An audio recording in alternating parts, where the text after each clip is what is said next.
আজকে আপনাদের ভিডিওতে দেখাবো যে দীঘা থেকে আসার পরের দিনকে আমরা কী নিয়ে এসেছিলাম আর তারপরের দিনটা কিভাবে কেটেছিল সেটাও দেখাবো। তো সকাল সকাল আমি উঠে পড়েছিলাম। আজকের দিনের ওয়েদারটা খুবই সুন্দর ছিল, চারপাশটা খুব সুন্দর লাগছিল।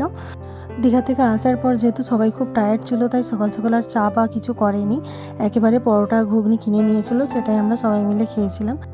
আর এখানে আমি নিয়ে এসেছিলাম বেশ কিছু সিসেলস আর স্টারফিশ। এই স্টারফিশগুলো নিয়ে আসা আমার খুবই বড় ভুল হয়েছিল, কারণ এগুলো জীবিত ছিল, আর যেহেতু আমি জল ভরে সেটার মধ্যে করে নিয়ে এসেছিলাম, আর এটা পচে গিয়ে প্রচুর দুর্গন্ধ বেরিয়েছিল। তো দ্বিতীয়বার আর আনবো না। আর এখানে আমি সিসেলসগুলো দিয়ে একটা আয়না তৈরি করেছি, আর এটার ভিডিও আমার লার্ন ইজি টিউটোরিয়াল আর কে চ্যানেলে আমি পোস্ট করব, আপনারা অবশ্যই গিয়ে দেখবেন।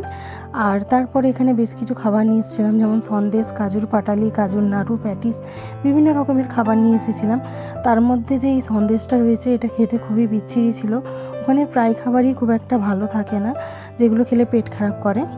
তারপর এখানে আমার দিদির মেয়ে একটা খাবার তৈরি করেছিল, ওর কাছে যে যে খাবারগুলো অ্যাভেলেবেল ছিল সেগুলো দিয়ে এই খাবারটা তৈরি করেছিল।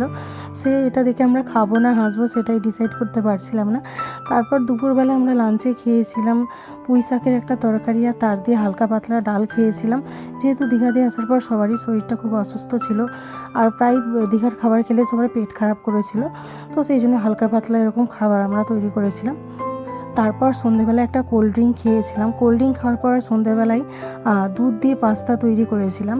এর আগেও আমি হোয়াইট সস পাস্তা তৈরি করেছিলাম, যেটা খেতে আমার পরিবারের কাউকেই পছন্দ হয়েছিল না। সেটাতে যেহেতু আদা রসুনের ছোটো কুচি বা ভুট্টা এসব দিয়ে তৈরি করেছিলাম, কর্নফ্লাওয়ার দিয়ে, সেটা পরিবারে কেউই খেতে পছন্দ করে না।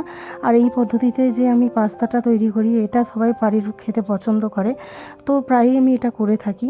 আপনারা যদি কমেন্ট করেন কীভাবে এই পাস্তাটা আমি করে থাকি, সেটা আপনাদের ভিডিও শেয়ার করব।